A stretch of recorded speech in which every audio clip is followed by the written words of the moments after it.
Really good to see you, Neil. Hi, Mike. Hope everything's going well. You will know, Neil, how much I value members of county cricket clubs.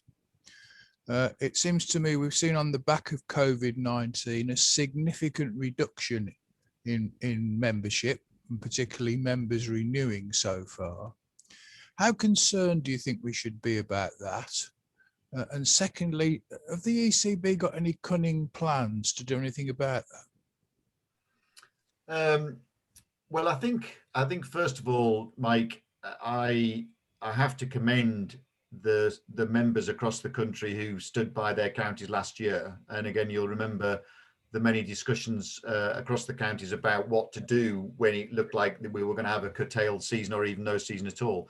And I think all 18 counties were overwhelmed with the support from members, whether it was to roll over their membership or donate their membership. And I think that was a real testament to the deep connections with the counties.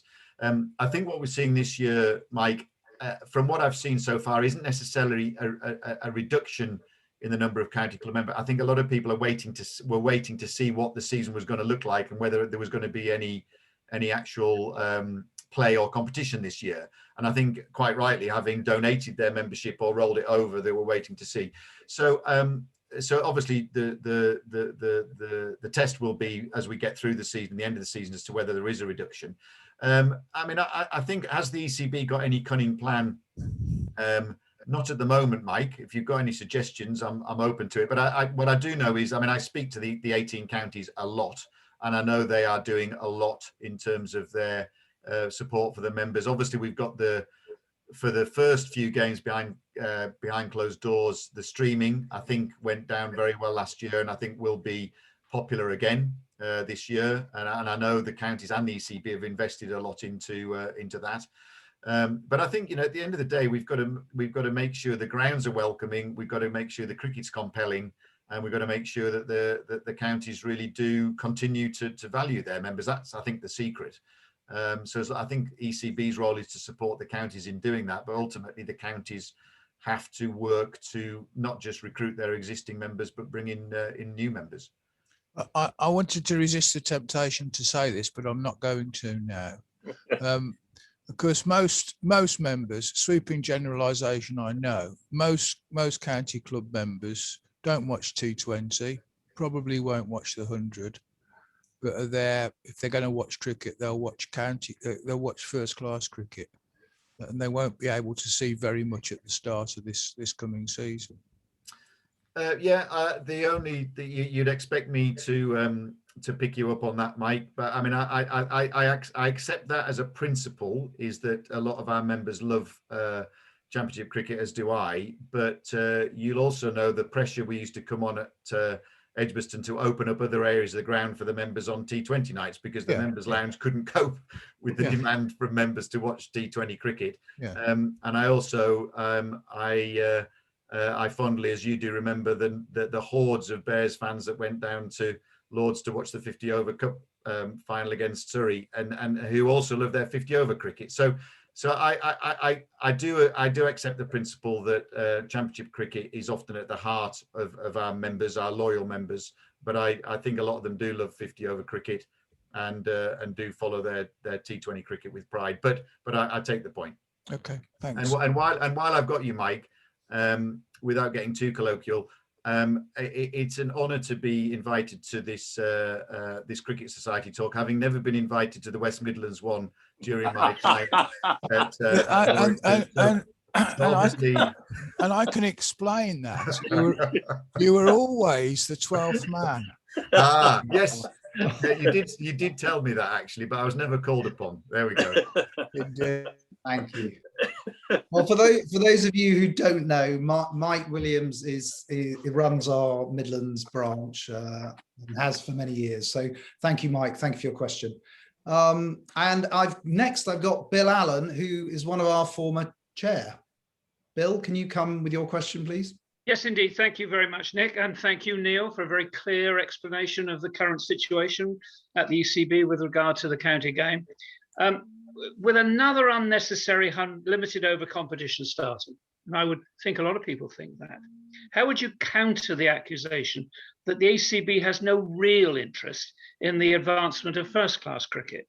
And as a rider to that, without first-class cricket, how do future cricketers properly develop? And we've seen that in India with the lack of ability to play spin, because spin doesn't do anything in county cricket at the beginning of the season, when it's marginalised and pushed out to April and May, and equally in the autumn. So I think we just want to see how cricket will develop properly and the players can develop. So just those two questions, please. Yeah, I think, I mean, first of all, we haven't really got time to talk in full about the 100. And as I said, I respect people's view on that. But part of the reason for the 100 is the concern about the long-term future of broadcast revenues. And again, I know some people will say, well, it shouldn't be all about broadcast revenues, but ultimately broadcast revenues underpin the finances of the game. That's the fact. And the vast majority of that investment comes from Test cricket. And Test cricket, we all love Test cricket, but the rest of the world doesn't necessarily love Test cricket. And to have a financial long-term model which is based on the sale of rights for Test cricket is not a sustainable model. And I hate saying that because I love Test cricket. So therefore, we had to look at something else that we could do that could help fund the game, and that's where the 100 came from. So the 100 will help fund the game. And again, I know not a lot of people will like it, but the reality is it's already been a good commercial success from a broadcast perspective. But on the point about Championship cricket, Bill, I just don't think it's right to say the ECB doesn't care about county Championship cricket. I probably spend more time talking about county Championship cricket in my role than anything else. Now you could say, well, of course you do, because you're the managing director of county cricket.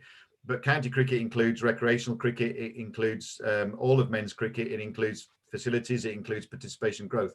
And I also know, Tom, as an ex-first-class cricketer himself, cares deeply about Championship cricket.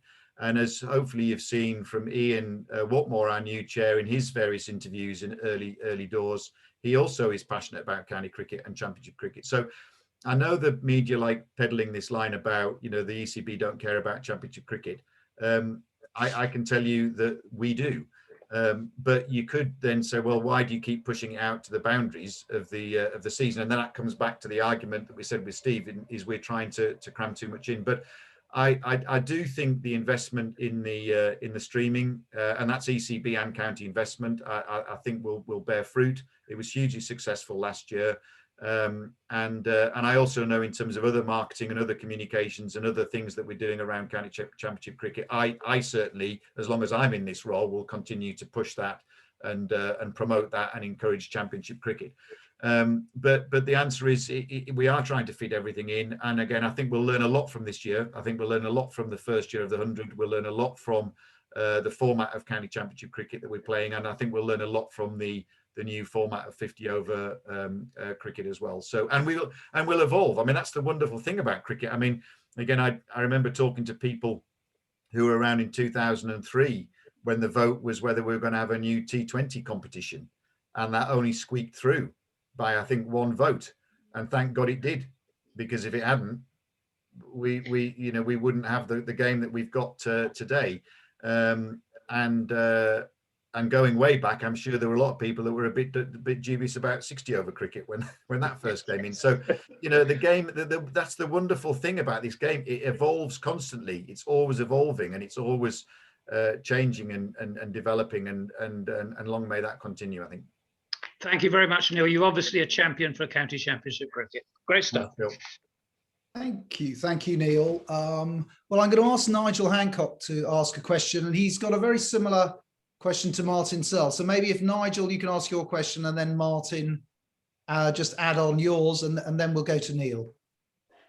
Thank you. Thank you, Nick, and thank you, Neil, for all that you're talking about. It's a good talk, and it will be on our Cricket Society YouTube channel within a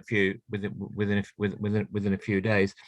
I hope that most of us will actually follow the 100 competition. I rather suspect that most people on this call will have, it'll be a sort of secret pleasure, and whatever views we may hold about it now, we'll be having a little look. And I know you have no direct responsibility for the women's game, but I sense that it's particularly important there. And we had Claire Connor on. She was one of our recent callers. And Rap Nicholson is on my committee, and I know that the 100 looms larger in the women's game than the men's game. But my question really is about, and I hope we all give it a fair wind. My question really is about ongoing consultation with people who follow the county game. The Cricket Societies Association has in the past had annual meetings with Andy Fordham to get information about the schedule and the sorts of things that you're talking about now. I just wonder, on a broader scale, how you're planning during the currency of your role to take account of the supporter voice, the spectator voice, as you move forward over the next few years. Yeah, no, that's a very good question. And I think, well, I mean, there's probably two answers to that. Probably no, actually three elements to that. I think the first thing is we will embark on we'll learn a lot from this year, and we will embark on a review of the structure of the formats going forward.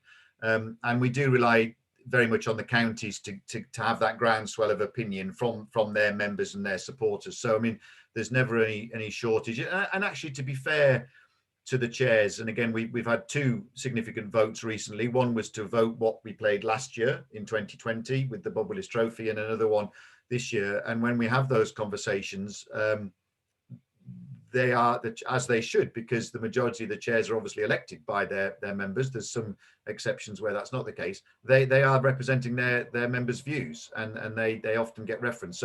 So I think the first part is that there is very much a voice through the membership. I think the second is I know we've got the Cricket Supporters Association as well, who we have communication with, and I know they're very keen to share their views. And the other thing is, I know one of the things that Ian is keen to do, Ian Whatmore, is to try to, I think one of the challenges we've had in the past, and again, you'll all have lived through this, we seem to throw everything up in the air every 3 or 4 years and do a fundamental review of the structures. And what Ian's and I've been talking about is, how do we put a structure in place that might have a little bit more longevity, but with sort of touch points where we can look and tweak it rather than fundamentally reviewing the whole thing. And so, but the middle of a pandemic isn't really the right time to be making those longer term decisions. So that's why we'll probably put a plan in place together as to what we do in 2022. And part of that is to buy time to have a bit more consultation. So consultation with the players, consultation with supporters, consultation with members, consultation with the media. And that's part of what we'd like to do this year. So, we really want to listen. We want to learn. We can't incorporate everybody's views, but we do want to do that. So Nigel, hopefully that gives you a bit of reassurance that it's not a question of locking ourselves away in an ivory tower and just then releasing the solution. We want to engage with as many of those stakeholders, including our members and supporters, along the way. If I could just chip in one tiny historical nugget relating to what you just said, Neil. Back in the 1960s, when the county championship seemed to be changing its rules every year, the counties actually passed a vote one year saying that they would make no further changes for 3 years, and they were unable to stick to it. I think it's inherent in the county championship that it just is tinkered with endlessly, because it never quite is perfect, is it? Whichever way you do it, it's absolutely. Sorry, Nick, at the risk of overriding you, could I say a little bit about COVID passports? Please do, because I can see 2 or 3 really good questions about that. I think, first of all, and you might have read some of my comments in the press last week, I'm not a fan of COVID passports per se, because I don't think they're required. Because if I look to Mr. Woodward's comment, who's had his 2 jabs, exactly. If you've had your 2 jabs and you have a test, you should be able to go and be free to go and watch cricket outdoors. So pinning my colours to the mast, I think by the 21st of June we should have unlimited access to our outdoor venues, and people should be able to come if they feel that they're able to. And if you've had your jabs, then good for you. Or if you've had a lateral flow test, good for you. So I am a proponent of free movement and letting people to come in and watch the games. However, if the government aren't going to allow us to do that and are going to insist on social distancing or insist on other things, then I'm quite happy to support COVID passports if that's a way of getting our loyal members and supporters back into the ground. So what I would say to Mr. Woodward, having spoken to your chief exec early today, he completely agrees with you. You should be able to come and watch cricket, having had your 2 jabs, and it's up to you if you wear a mask. It's up to you if you want to sit 2 seats away from someone else, or if you want to sit next to them because you've had your 2 jabs. And again, going back to I think the other comment from Mr. Claxton again about COVID passports and vaccination. I think you're right. I think there is a danger that we go against what we've been saying about trying to attract a new audience by saying we can only let people come who've had their 2 jabs, because by definition a lot of those are older people. But I go back to my earlier comment, which is I just want to open the doors, and I think my biggest concern is sports venues being held to account at a higher level than other sectors.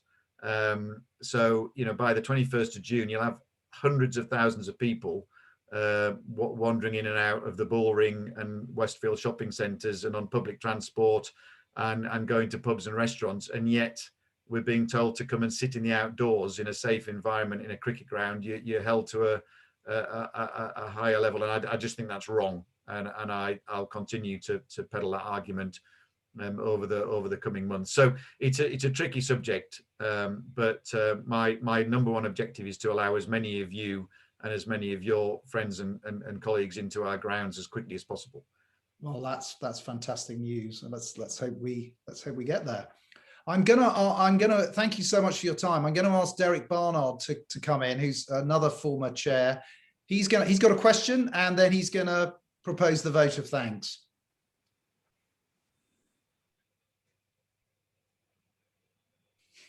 Derek, hopefully. Oh, Neil, have you seen today's article in the Telegraph? Which one, Derek?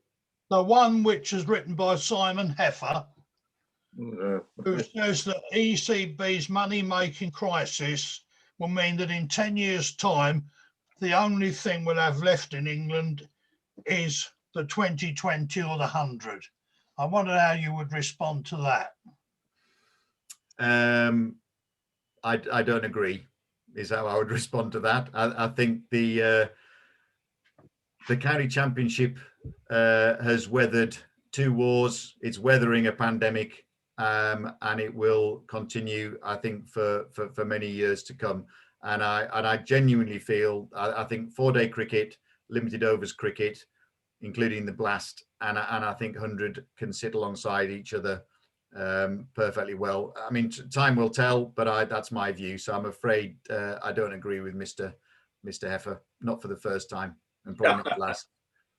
Okay, well, thank you very much indeed. Can I first of all thank Stephen Chalk, because if anybody knows more about county cricket than him, I'd like to know, because he's absolutely superb on its history. Neil, I'd like to thank you, and I thank you because I feel that you've been openly honest in everything that's been asked of you. And we're very grateful that you are there at the ECB and looking after the county championship.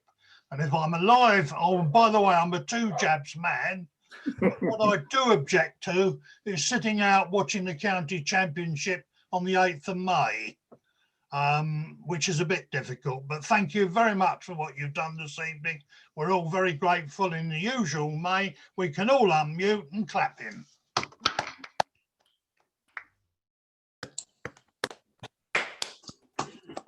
Bravo.